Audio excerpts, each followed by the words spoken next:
as expected, a very, very hard game, very physical. They threw everything at us. I mean, both teams have pretty much played everybody at this point. But there will continue to be adjustments throughout.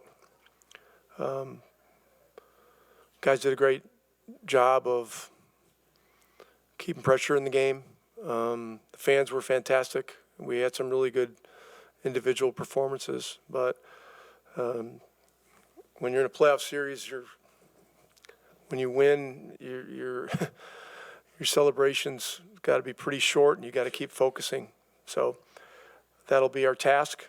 And then Tuesday, I have an idea of what's coming then as far as their crowd and everything. So important win. So we'll get ready for Tuesday. Rick, numerically, your defense was much better in the second half. What was key in turning that around from halftime and pushing forward to win this one? Well, our pressure wasn't where it needed to be in the first half. We were able to pick it up in the second half at halftime, and it helps. It helps. So we got to keep adjusting to what's going on with their team. They're changing things up. They're playing different guys. They're doing different schemes, and we've got to keep abreast of it and keep trying to counter. Coach, just seeing how Brook Lopez tends to hang back in the paint, why has Miles been so effective as a floor spacer and kind of an X factor for you during his first 4 games? Well, I thought both of those guys played amazing games. Lopez was spectacular, and so was Miles. And it was a great battle between the two of them. I mean, Lopez is 14 for 18 from the field. As expected, some significant post activity, and I don't think he missed in the first half. In the second half, we did better, and he missed a couple. But he drew some fouls too, and so we gotta keep braced for what's coming from him, and then so just hard series. Rick, how much of a challenge was it to convince your guys that Milwaukee was still a dangerous team despite the guys that weren't playing? And how did you think they responded? Well, we had a pretty candid talk about it at 4 o'clock when we met in the locker room before our prep.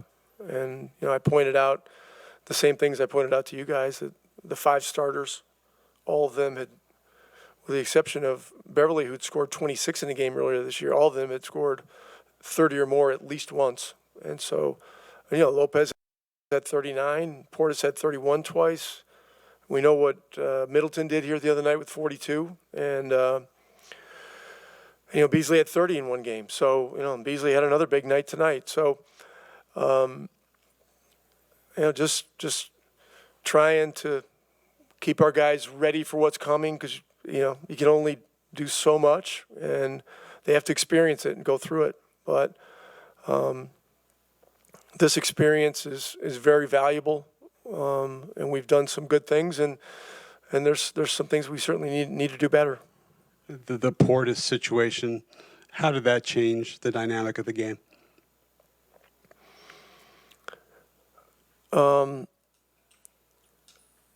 Well, it ramped up the intensity of the overall game. It didn't make the game any easier in my mind. And I think Portis is a very underrated player. But credit to them, when they lost one of their weapons, they kept their level high. And it was a 3 or 5 point game at halftime, and it was a lot of continued work in the second half to get the win.